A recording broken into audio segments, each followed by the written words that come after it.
Apa dia Zionisme? Zionisme ini adalah satu sistem. Ini adalah first track, dia panggil perangkap-perangkap pertama ke arah menjerumus dan menjeratkan manusia masuk dalam sistem ni.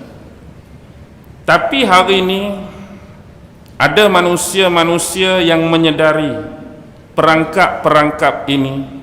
Ada manusia-manusia yang menyedari permainan-permainan dan percaturan ini, dan ada yang sebaliknya, menyerahkan sepenuhnya jiwa dan raga mereka untuk diabdikan dan diperhambakan kepada golongan ini. Ada yang sanggup bekerja untuk golongan ini demi menjayakan falsafah Zionisme tadi. Akhir sekali apa yang jadi? Setiap kali musuh-musuh Islam melaksanakan satu-satu agenda, satu-satu program, satu-satu konspirasi, biasanya akan berlangsung dengan cemerlang dan jaya. Tetapi kadang-kadang terfikirkah kita, siapakah insan-insan dan individu-individu yang turut sama terlibat secara langsung atau tidak langsung dalam kejayaan program-program, konspirasi-konspirasi ataupun agenda tadi? Mungkin ada sebahagiannya umat Islam sendiri dan penganut agama Islam itu sendiri. Kita tengok contoh apa yang berlaku beberapa hari ini, yaitu tentang pengumuman Presiden Amerika US Donald Trump tentang penguasaannya terhadap Baitul Maqdis. Dari satu sudut berkemungkinan mereka nak create satu benda, iaitu mereka nak tengok sejauh mana negara-negara ataupun wilayah-wilayah yang banyak ini akan terbahagi dan berpecah kepada 3 kelompok. Yang pertama, bila kita umum Baitul Maqdis ini milik Israel, kita nak tengok kumpulan mana, negara mana yang paling kuat menentang kita. Oh, senarai. Oh, ni kuat ni. Ni pun kuat juga ni. Ni pun berapi-rapi. Ni dah perlu pepandu punduk tala kat kita dah ni. Ni dah tentera dia ada atok dah ni. Ni kereta kebai awak keluar dah. Ni paling kuat lawan kita. Dia ada yang kedua tu sederhana. Ada time dia lawan, ada time semangat dia berkobar-kobar, ada time dia anggap tu isu biasa. Dan ada negara-negara yang langsung tak ambil tahu pun, tak mau ambil tahu pun isu ni. Seolah-olah dia duduk macam kelompok mana? Kelompok yang pertama tadi. Hang nak berperang pun jangan ganggu aku. Hang nak hancur pun jangan ganggu kami. Hang nak tembak pun jangan terkesan dengan kami. Hang nak bom pun kami tak termasuk. Sebenarnya isu ni, sebenarnya Jerusalem, Baitul Maqdis ni tanah milik siapa? Yahudi claim dia lebih berhak. Yahudi dakwa dia lebih aula untuk bumi Baitul Maqdis. Benarkah tanah Jerusalem ataupun Baitul Maqdis Israel yang mereka duduki ini layak dan berhak untuk mereka? Itu yang mereka claim, bukan? Baik. Kalau kita tengok sejarah lebih awal, siapa sebenarnya penghuni paling awal duduk di bumi ini? Kalau ikut pakar-pakar arkeologi dan ahli-ahli sejarawan, lebih kurang 14,000 hingga 8,000 sebelum Masihi. Bumi ni, bumi yang bergolak sekarang, dihuni oleh satu bangsa yang dipanggil bangsa Nafutiyah. Bangsa Nafutiyah adalah antara bangsa yang dikenal pasti paling awal menghuni bumi ini. Kemudian bangsa ini mungkin lupus ataupun mengalami diaspora, penghijrahan dari satu tempat ke satu tempat yang lain. Kemudian pada tahun 5000 hingga 3000 sebelum Masihi, bumi ini dikenal pasti dihuni oleh orang-orang Kan'an. Dipanggil bumi Kan'an. Penduduk dia ialah orang-orang Kan'an. Sebab tu bila Nabi Allah Ibrahim meninggalkan bumi Babylon, dia berhijrah ke bumi ini digelar sebagai tanah Kan'an, bumi Kan'an, dan orang-orangnya disebut sebagai Kan'anit. Itu 5000 hingga 3000 sebelum Masihi. Itu yang asal. Kemudian bila duduk di situ 3000 hingga 2500 sebelum Masihi, datang satu lagi bangsa juga dari ketamadunan Mesopotamia yang disebut sebagai bangsa Amori. Bangsa Amori dululah bangsa yang telah menjajah bumi Babylon. Selepas peristiwa Nabi Allah Ibrahim dengan Namrus tu, bila Ibrahim dah tinggalkan bumi Babylon dan Namrus pun dah mati, dah meninggal, maka kerajaan ini mula diperangi oleh dua golongan, iaitu bangsa Ilam dan bangsa Amori.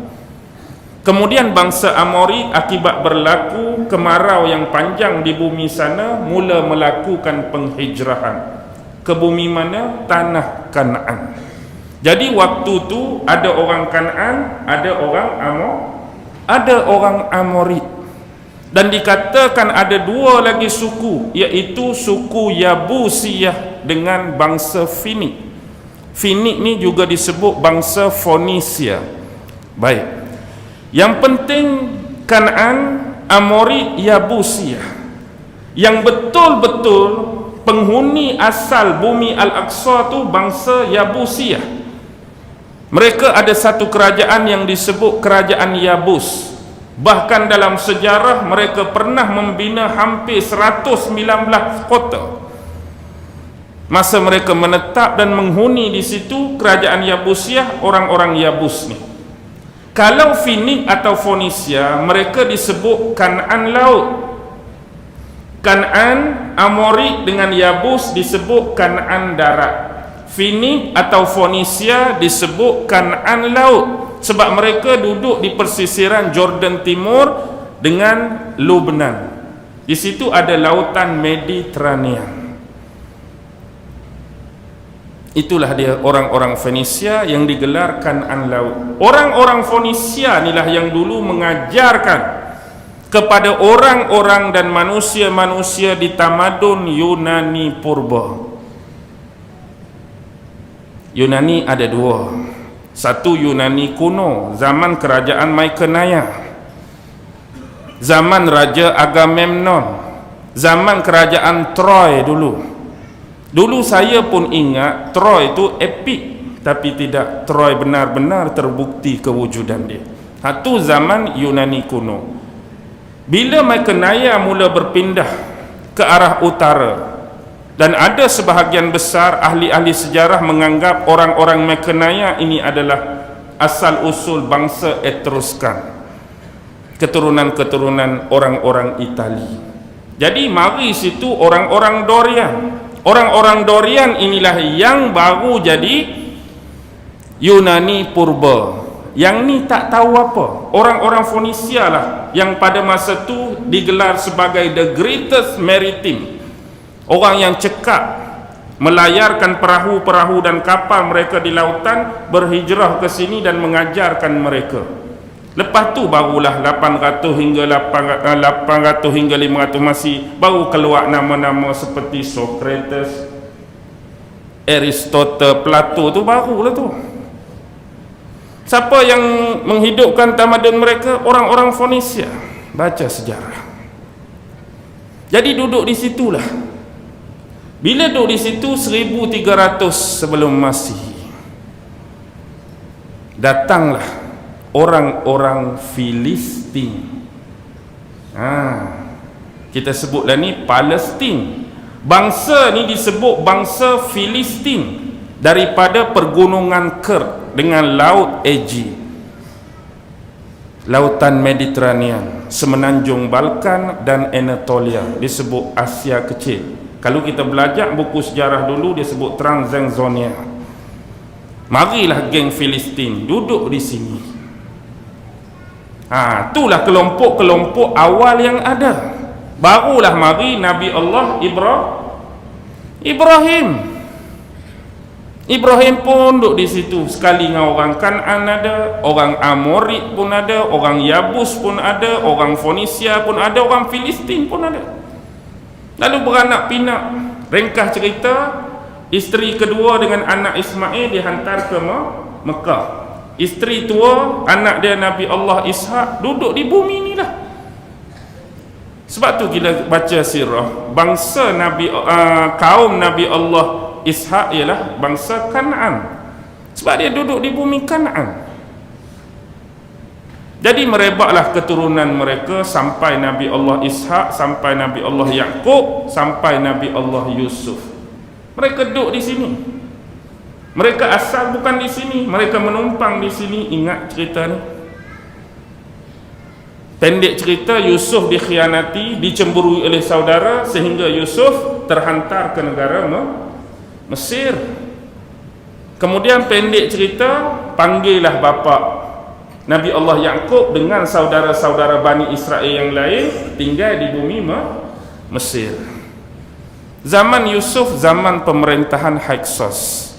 Bani Israel dapat keistimewaan. Ada tanah, ada rumah, ada haiwan ternakan, ada perladangan, ada perniagaan.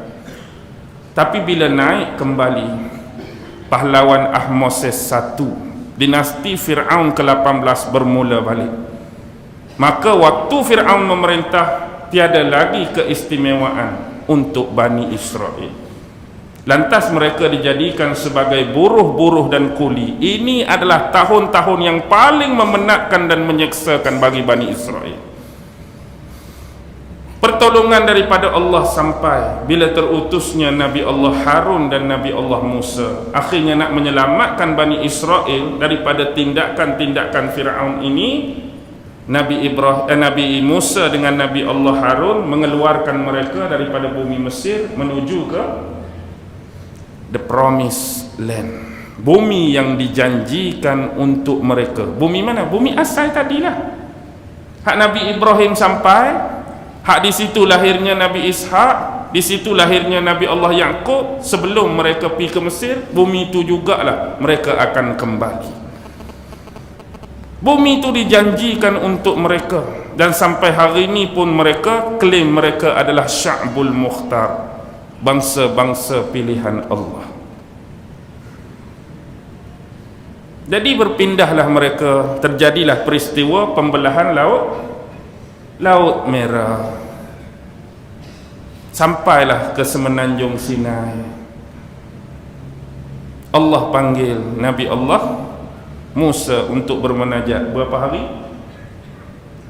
Allah panggil bermunajat pada dia?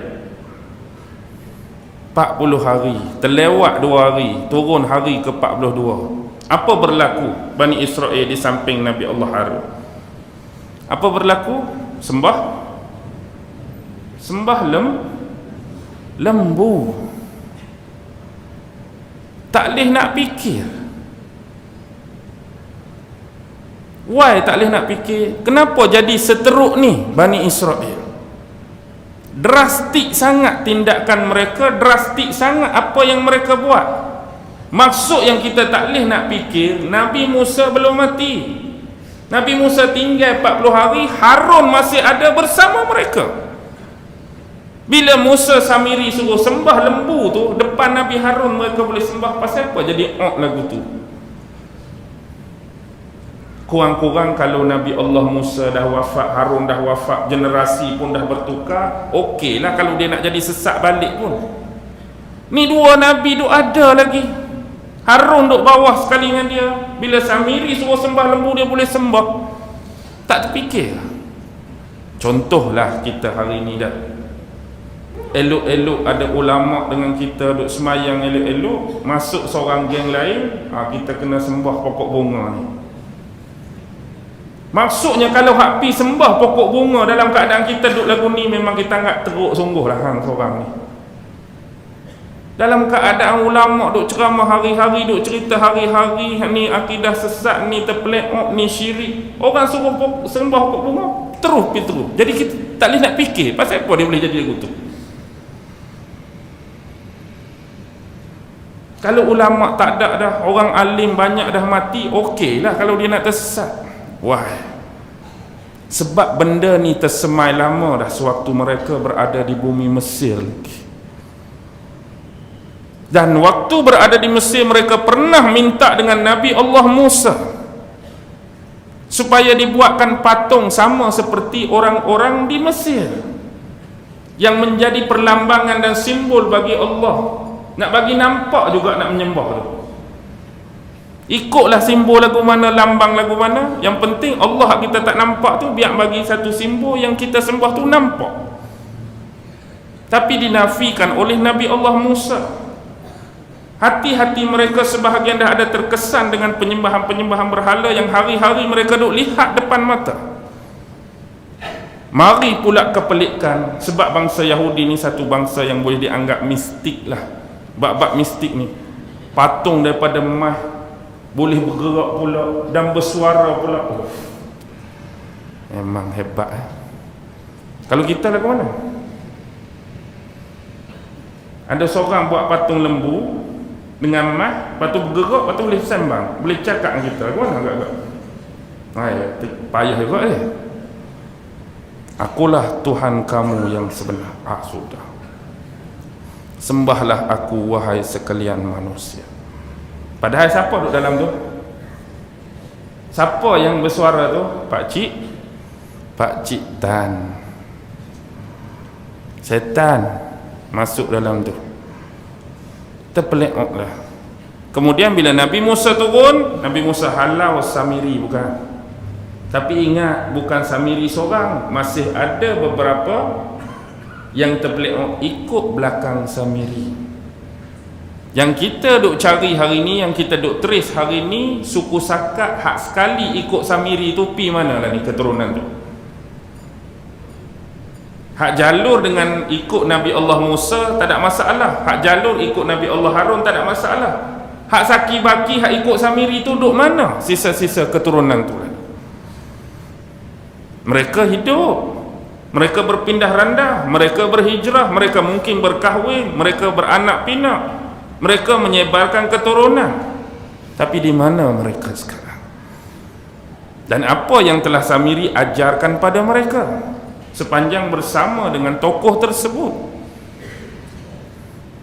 Samiri juga, sesetengah ulama kontemporari menyebut, dia ni sengaja direkrut dan disusuk masuk dalam kumpulan Nabi Allah Musa.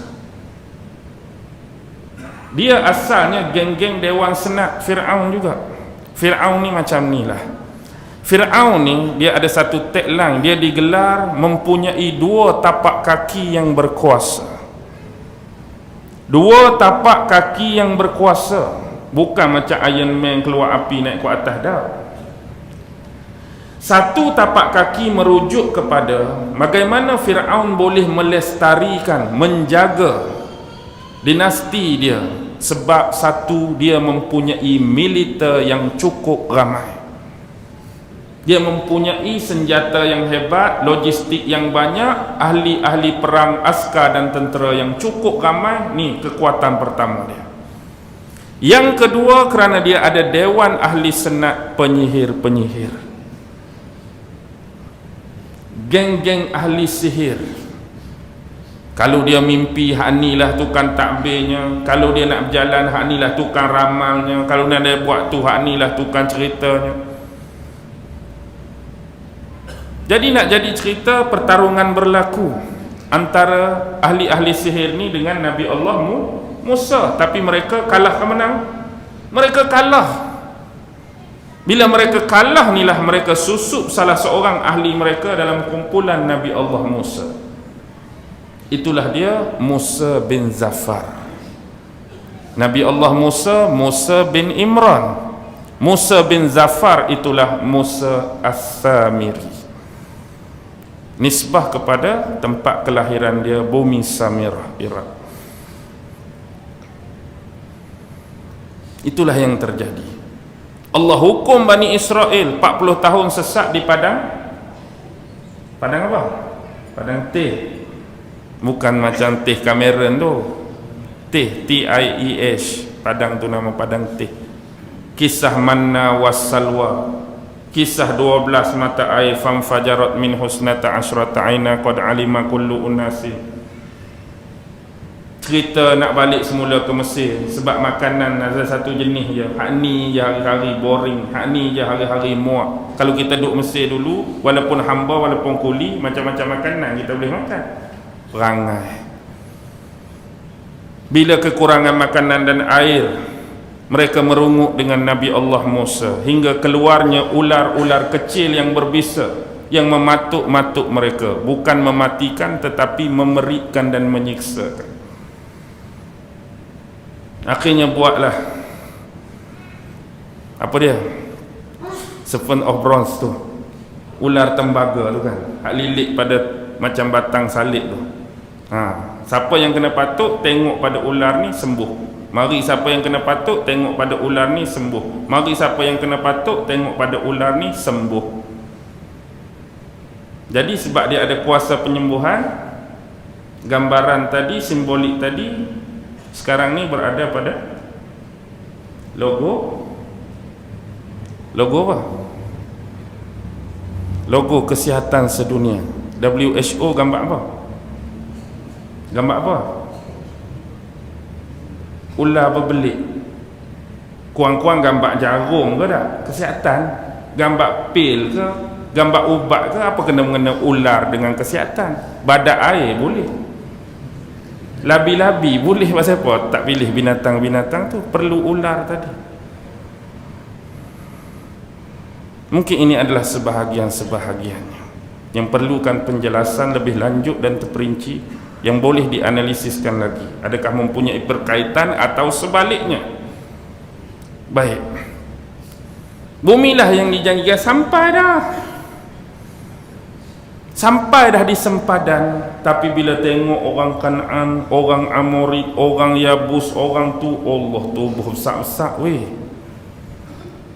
Tubuh kekar-kekar, tinggi-tinggi, sado. Istilah bahasa moden ni, sado dah. Tapi kita tak sedar. Sado tu merujuk kepada besar dan bodoh.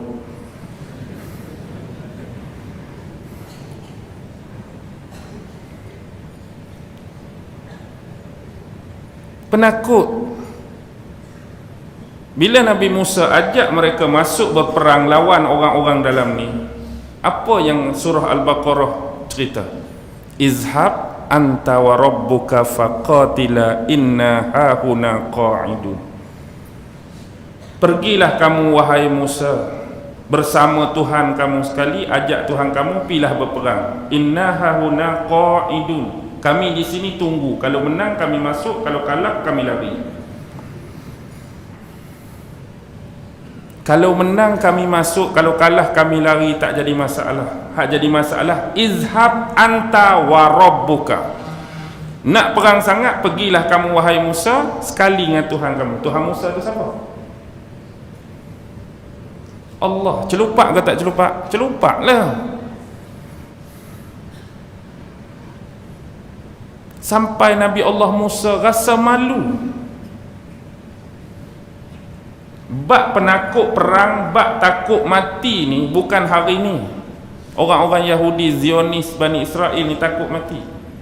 Dulu lagi penakut dah nak berperang. Dan masa tu jugalah selepas kewafatan Nabi Allah Harun. Harun wafat sebelum tu. Setahun kemudian baru wafat Nabi Allah Musa. Turunlah malaikat Allah Israel alaihi salam. Israel datang menyerupai manusia.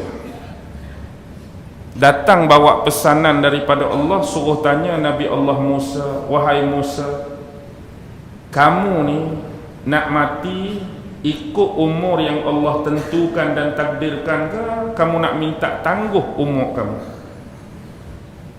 Tanya Nabi Allah Musa. Kalaulah kita kata Nabi Musa tu umur 100, kamu nak mati dengan umur Allah tetap 100 ke, kamu nak minta tangguh lagi? Nasib baik Nabi Musa yang ditanya.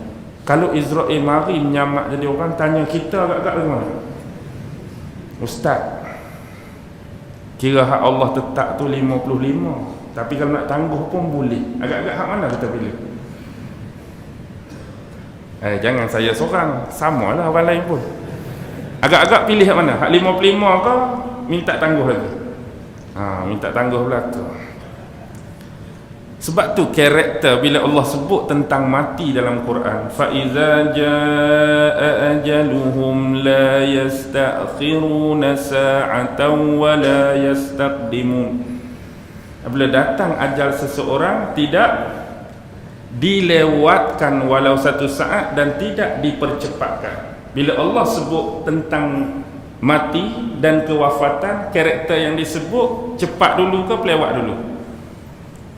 La yastakhiru dulu. Sebab maintain mentaliti manusia ni, bila sebut bab mati, nak mati cepat ke mati lambat?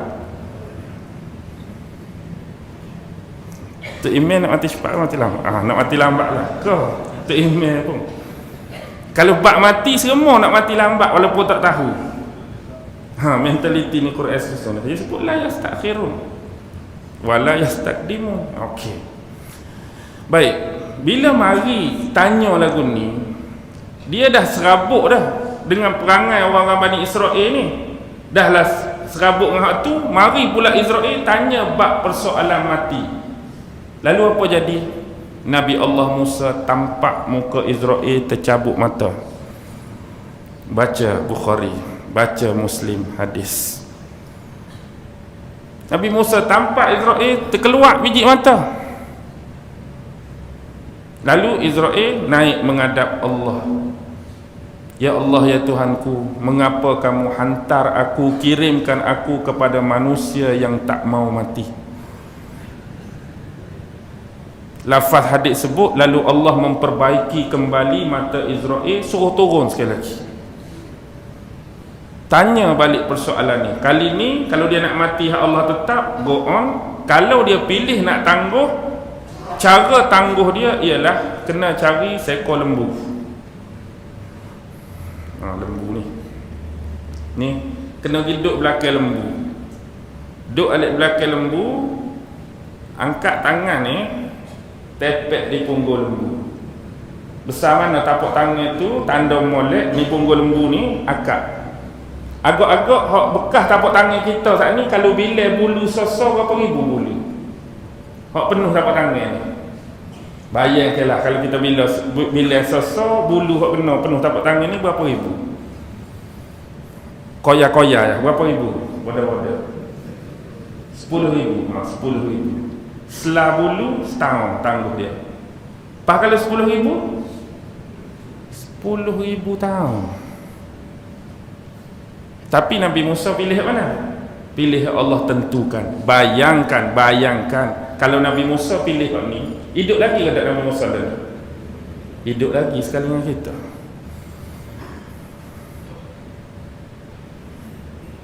Dan kita pun mungkin berasa sedap. Apa berasa sedap tu? Ya Nabi Allah Musa, berapa umur Rasul lagi? Umur saya baru 3,000. Ada berapa lagi? 7,000. Sedap. Lambat lagi nak kiamat Lagi tak wafat dia, tak kiamat lagi lah. Jauh lagi lah masa tu dah. Tu perkiraan yang kita kata bukan nak menghina Rasul dah, cuma nak rayaknya lagu tu lah. Allah buat tu comel dah, pilih hak ditentukan dia. Tapi nak mati lagu mana? Boleh buka lagi hadis. Nabi Musa minta, kalau ni lah sempadan dia. Ni, kalau hamba ni duk alik Palestin, tu alik hak puak-puak dia, sore duduk atas lain sempadan ni, ambil batu sebutir, baling sejauh 1 kali lontaran. Kalau kamu nak wafatkanlah sejauh lontaran batu tu. Sebenarnya Nabi Musa nak mati dalam ni tempat suci, tapi sebab malu kepada Allah dengan perangai Bani Israel tadi, sekurang-kurangnya dekat dengan tempat suci sejauh lontaran batu. Jadi adalah pemakaman Nabi Allah Musa di atas gunung Nebo. Waktu Rasulullah cerita ni dekat sahabat, Rasulullah kata, sekarang ni kita berada di bumi Madinah. Kalau lah ni aku cerita kita duduk tempat tu, pasti aku akan tunjukkan pada kamu, itulah tempat pemakaman Nabi Allah Musa. Satu tanah yang berpasir dan berbatuan merah. Okey. Bila mati Nabi Allah Harun, mati Nabi Allah Musa, siapa nak buat masuk Bani Israel ni? Siapa nak pimpin mereka? Siapakah dia peneman yang bawa ikan sewaktu pergi cari Nabi Allah Khidir? Siapa? Hak teman Nabi Musa cari Nabi Allah Khidir dalam surah Al-Kahfi tu siapa? Hak tukang bawa ikan tu siapa tu? Nabi Yusha bin Nun bin Yufraim bin Yusuf alaihi salam, tu cicit Nabi Allah Yusuf. Dalam agama Kristian dia disebut Joshua. Joshua tu Nabi Allah Yusha. Dialah yang memimpin Bani Israel berperang. Masuklah berperang hari Jumaat. Teng teng teng teng teng teng teng teng teng teng sampai waktu asar. Nak menang ni. Bani Israel dipimpin oleh Nabi Yusha nak menang dah. Tapi bila lebih dah waktu asar, kebimbangan mula datang pada diri Nabi Allah Yusha. Sebab apa? Sebab bila matahari terbenam, malam tu jatuh malam apa? Malam tu jatuh malam Sabtu. Dan hari Sabtu adalah hari yang mulia di sisi bangsa Yahudi. Tidak boleh sesekali berlaku pertempuran, peperangan, apatah lagi menumpahkan darah. Maksudnya bila matahari jatuh kena berhenti. Sedangkan kita nak menang, ruginya kalau kita tak ada menang sebelum mentari jatuh. Pani kita kena berstop dah. Bila kita stop, orang boleh lari, orang boleh strategi balik, orang boleh reka plan baru lagi. Kita kena menang juga. Masa inilah Nabi Allah Yusha berdoa dan bermohon kepada Allah agar pergerakan matahari terhenti pada paksi dia. Stop matahari, tak jalan masa. Perang sampai menang. Bila menang Bani Israel ke atas orang-orang bumi Kanaan, barulah matahari bergerak balik. Inilah kisah tertahannya matahari di tangan Nabi Allah Yusha. Ada clue tak dalam kisah ni? Ada clue tak dalam kisah ni? Baik. Sekarang ni saya nak mengajak tuan-tuan berfikir. Saya bukan nak mengesahkan, ini bukan suatu kepastian. Tapi sebelum ni, bila kita sebut tentang sains, kita diajar bumi dan planet-planet lain mengelilingi matahari. Matahari tetap, bumi dan planet lain keliling matahari. Bila nak suruh berhenti masa, sepatutnya Nabi Allah Yusha minta matahari berhenti ke bumi yang berhenti? Matahari tak bergerak, hak lain pusing. Patut kalau nak berhenti masa, Nabi Yusha perlu doa matahari berhenti ke bumi yang berhenti? Patut bumi yang berhenti. Tapi hak sebenarnya lagu mana? Suruh kawan ni berhenti. Maksudnya siapa yang diam, siapa yang bergerak sekarang? Bumi diam, matahari yang bergerak ke? Matahari diam, bumi yang bergerak? Sini kita akan dapat clue dia. Sepatut Tuhan akan memperbetulkan, silap tu kamu minta matahari berhenti. Sepatut kamu kena berdoa bumi lah berhenti. Sebab bumi yang keliling matahari. Matahari duduk tetap dah. Jadi bila matahari berhenti, kita akan dapat gambaran. Ni saya ajak berfikir. Saya bukan ahli sains. Tentu ada sesuatu yang boleh kita fikirkan kembali tentang teori-teori sains yang dipersembahkan kepada kita sebelum ini. Baik, masuklah menang. Inilah Bani Israel masuk kembali dan mereka mendakwa ni tanah dia. Sekarang tengok, bumi, asal bumi ni milik siapa?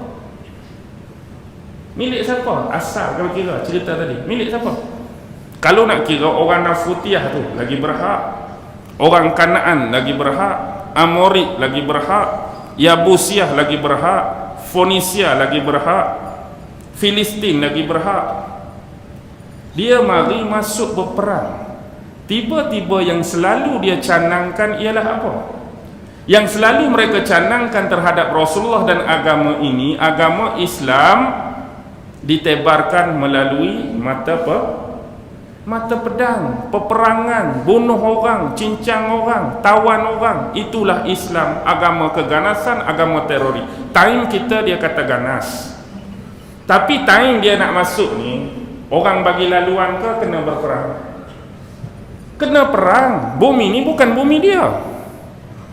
Dia masuk bumi orang, bunuh orang dalam tu, cincang orang dalam tu. Pasal apa tak dipanggil keganasan? Pasal apa tak dipanggil teroris? Kalau itu dakwaan terhadap Nabi Muhammad dan sahabat sebelum ni. Tapi sebab kita ada Tuhan yang sama, agama yang sama, kita sedar. Mereka masuk dan berperang atas perintah siapa? Perintah siapa ni? Nak masuk bumi Palestin, siapa yang suruh? Oh, Allah kan. Jadi bila kita ada panduan wahyu, kita tak fikir dah mereka bunuh orang, kita tak fikir dah mereka masuk rumah orang, kita tak fikir mereka masuk bumi orang. Yang kita nampak apa yang mereka buat, perintah Allah. Jadi kita tak akan tuduh perlakuan mereka ni teroris, kita tak akan tuduh perlakuan mereka keganasan, kita tak akan tuduh perlakuan mereka rampas hak orang. Samalah demo, jangan sekali-kali tuduh apa yang Nabi buat tu ganas. Sebab Nabi buat bukan kehendak dia, tapi perintah. Kalau memahami agama secara tepat dan benar, itulah dia. Kalau kita nak buang atas perintah Allah, mereka lebih awal boleh dituduh teroris dan menceroboh bumi orang. Tapi kita tak pernah kata, kita faham itu perintah dalam agama oleh Allah. Jadi hari ini janganlah tuduh Islam tu disebarkan melalui mata pedang, ganas, tawan orang, cincang orang. Benda lebih awal dah berlaku depan mata sebagai bukti. Tapi sebenarnya pengingkaran terhadap Nabi Allah Harun dan Musa, Allah dah tarik balik dah the promised land ini daripada bangsa Yahudi. Allah dah tarik dah, tapi mereka tetap mengaku-ngaku bumi ini milik mereka. Atas dasar dengan Nabi Yusha tadi. Sampailah lepas Nabi Yusha meninggal, mari pemimpin kedua, Izkil bin Boza. Mari pemimpin ketiga, Khalid bin Yuqanna. Sampailah pemerintahan 12 hakim Bani Israel. Ada Otnil, ada Ehud, ada Samgar, ada Deborah, ada Gideon, ada Lota, ada Yair, ada Yefta, ada Ebzan, ada Elon, ada Abdon, ada Simson. Itulah 12 hakim Bani Israel. Berakhir dengan Simson. Simson tu di sisi mereka, di sisi kita itulah Nabi Allah Syam'un. Samson and Delilah, itulah dia. Delilah tu bukan lagu Kristal Samson and Delilah, Nabi Syam'un yang Rasulullah cerita dalam hadis. Dalam banyak-banyak Nabi, inilah seorang Nabi yang dia masuk ke syurga, dia seorang-seorang, tak ada pengikut belakang dia. Orang lain dah ramai, hak ni ada beratus, hak ni ada puluh, hak ni ada sikit, tapi dia seorang-seorang aja. Tak ada orang belakang dia, pengikut dia. Dan Nabi Syam'un jugalah ada keterkaitan dengan hadiah daripada Allah tentang apa? Takkan tak tahu cerita Nabi Allah Syam'un. Nabi Allah Syam'un ni yang jadi seorang-seorang, dia bagi kekuatan fizikal yang cukup luar biasa. Kalau hakim-hakim sebelum ni ada masalah berperang ke, beradu tenaga kekuatan, mereka ada pengikut. Hak ni dia pergi seorang. Dia tak panggil orang, dia tak menyusahkan rakyat dia. Setakat tiang macam ni dia tolak, dia memang hebat. Akhirnya akibat berlakulah perkara-perkara yang tidak diingini, dia tertangkap, dia dibutakan mata dia. Kemudian dia bermunazar, minta ampun, bertaubat pada Allah. Kalau Allah mengembalikan semula penglihatan dan kekuatan dia, dia akan berjuang, berperang, berjihad fisabilillah selama 1000 bulan tak berhenti. Selama 1000 bulan tak berhenti. Bila sahabat dengar Rasulullah bercerita, sahabat pun mari, oh siapa dia lah boleh menandingi pahala 1000 bulan jihad daripada Nabi Allah Syam. Lalu Allah menghadiahkan pada bulan Ramadan malam Lailatul Qadar. Itulah keterkaitan dengan kisah Nabi Allah Syam'un. Lepas tu baru mari Nabi Samuel. Masa Nabi Samuel ni Bani Israel tak ada pemimpin. Mari jumpa Nabi Samuel mengadu, angkatlah seorang pemimpin bagi kami, seorang pemimpin bagi kami.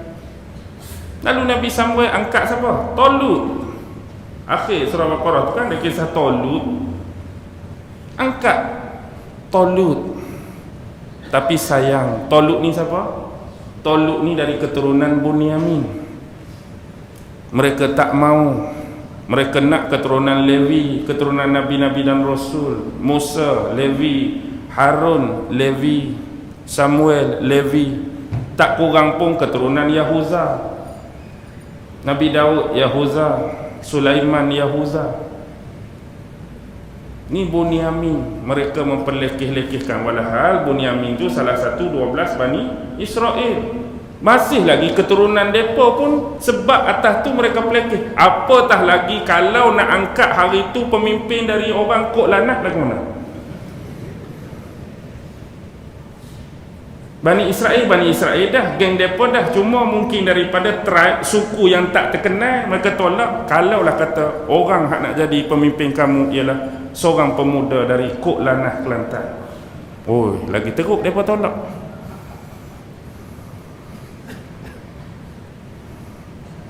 Okey, nampak? Baik, akhirnya marilah satu benda.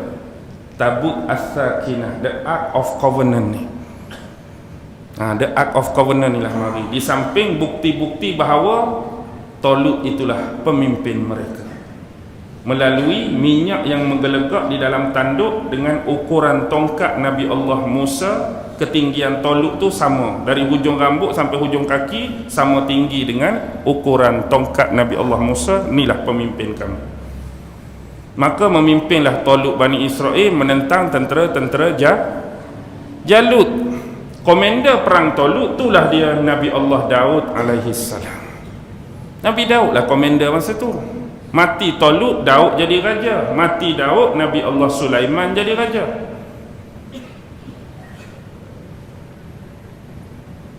Lepas tu apa berlaku?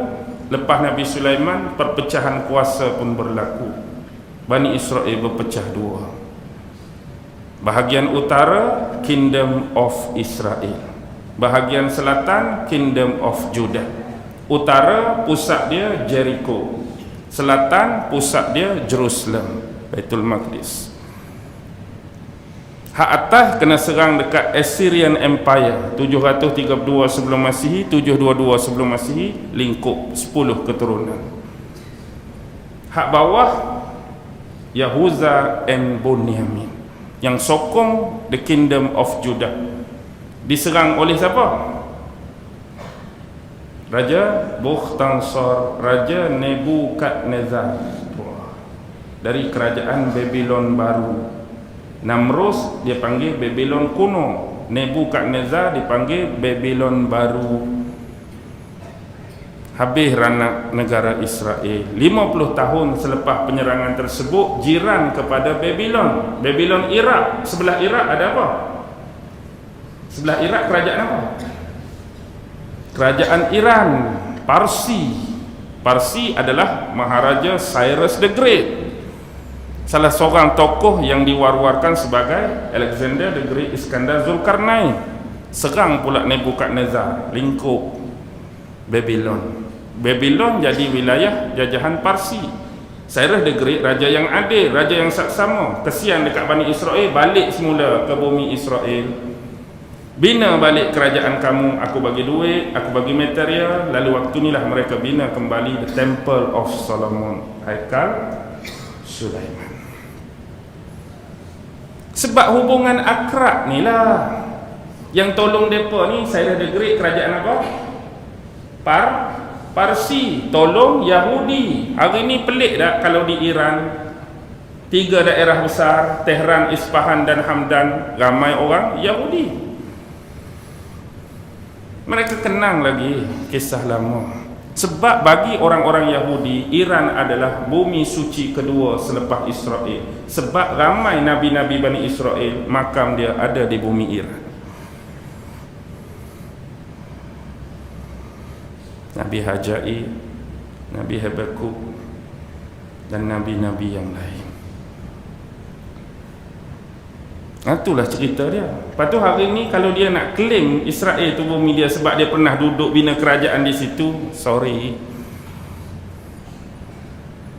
Yang awal mungkin lebih berhak. Tapi kalau atas dasar yang awal berhak, mana boleh yang awal berhak? Dah kami jajah, jadi hak kami. Kalau lagu tu bila Islam jajah balik, jadi hak apa? Jadi hak Islam lah. Hang menang balik, jadi hak hang. Islam menang balik, jadi hak Islam. Kalau nak kira atas dasar, jajah menjajah. Kalau nak kira data asal, Nafutiyah. Ataupun asal, kalau Nafutiyah dah pupus, Kanaan. Macam kita hari ni lah dah.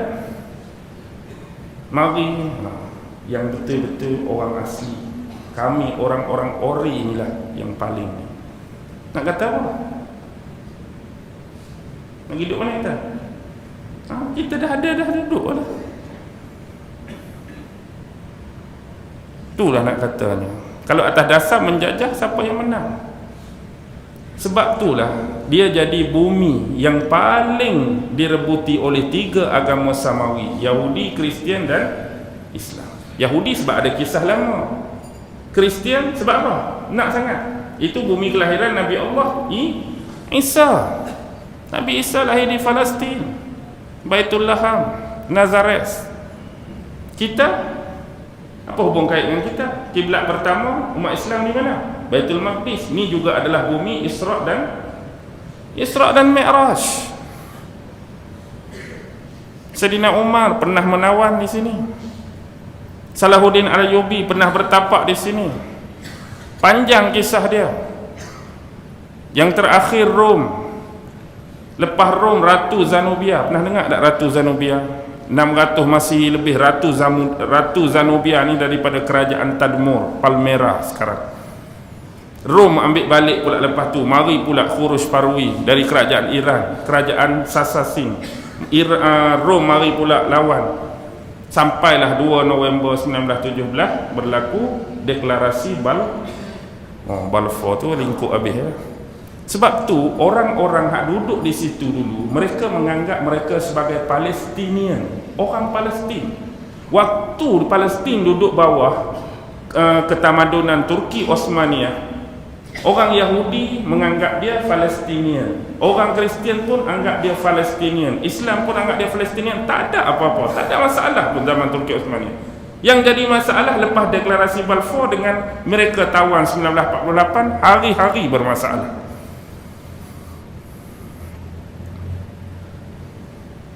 Jadi kalau hari ni mereka nak claim, sorry lah. Umat Islam ada amanah, umat Islam ada tanggungjawab untuk itu. Tapi macam sinis-sinis yang kita terima lah. Tak nak membebaskan Palestin sungguh, tapi sembahyang subuh tetap satu sat tak penuh kan. Sinis-sinis orang. Lagu tu hakikat kita kena terima.